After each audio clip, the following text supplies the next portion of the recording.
Guys, kalau sebelum nonton itu subscribe dulu ya, loncengnya dinyalain ya, kayak ada lampunya warna kuning.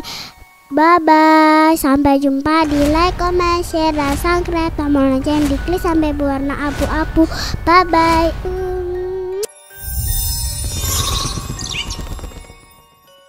Suatu hari saya pulang kampung setelah 4 tahun lamanya tidak bertemu dengan orang tua saya. Perjalanan yang sangat melelahkan dari Kalimantan ke kota kecil yang bernama Kertosono di Jawa Timur. Dari Kertosono pun saya harus naik becak ke dusun yang kecil dan sepi yang disebut Gondang Tanjung.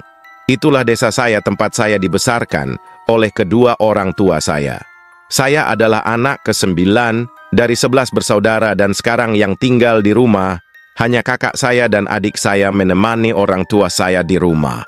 Sesampai di rumah, orang tua saya menunjukkan kamar tidur saya yang lama sudah saya tinggalkan.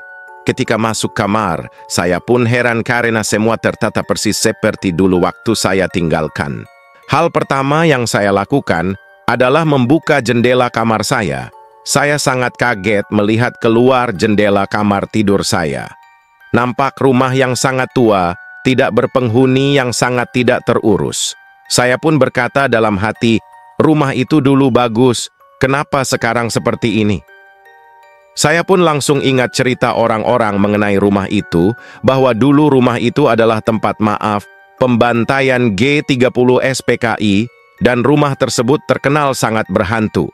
Para preman pun kadang lari ketakutan melewati rumah itu pada waktu malam hari. Suatu malam setelah bercengkerama dengan keluarga saya pun langsung ke kamar tidur. Yang selalu saya lakukan adalah mematikan lampu kamar tidur dan membiarkan jendela terbuka. Pikiran saya pun sempat melayang-layang memikirkan rumah itu, tapi saya terus meyakinkan hati bahwa hantu itu tidak ada. Doa-doa pun saya ucapkan satu persatu, dari ayat kursi sampai yang lain-lainnya.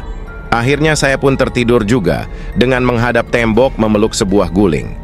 Tak lama kemudian saya pun terbangun di malam itu dan saya pun tidak bisa melihat apa-apa karena lampu saya matikan. Yang saya dengar hanya angin yang sangat deras menghantam daun-daun dan seng rumah saya. Tiba-tiba saya merasa ada seseorang yang baru duduk di samping saya di atas tempat tidur. Saya pun tidak berani melihat, mata saya hanya di depan tembok sambil memeluk guling. Saya bisa merasakan berat badannya duduk di samping saya. Kemudian saya bisa merasakan dia mulai membaringkan tubuhnya di samping saya. Keringat saya pun bercucuran, bibir saya pun komat-kamit membaca seluruh doa-doa yang saya hafal. Tak lama kemudian saya mendengar suara dia mengaruk kayu tulang tempat tidur. Kruk, kruk, kruk, kruk. Saya pun langsung membayangkan betapa panjangnya kuku tangannya. Saya pun gak henti-henti membaca doa dengan keringat dingin bercucuran dan suara itu terus semakin keras. Saya pun masih bisa merasakan dia di samping saya. Saya pun akhirnya mengepalkan tangan saya di bayangan saya. Saya berbalik dan memukul dia. Saya pun dengan gemetaran mengepalkan tangan saya dengan sambil membaca ayat-ayat kursi dan ternyata bayangan itu langsung hilang. Saya sempat berpikir kalau yang tadi saya rasakan adalah hantu pocong dengan kuku yang sangat tajam. Para pembaca setia ceritaku, saya di sini berpesan jangan lupa berdoa sebelum tidur agar kita selalu dalam berada lindungannya. Salam sehat selalu para pembaca kisahku dan sampai jumpa. Oke teman-teman, di akhir video ini jangan lupa tekan tombol subscribe serta lonceng notifikasinya ya. Terima kasih udah nonton dan sampai jumpa di video berikutnya.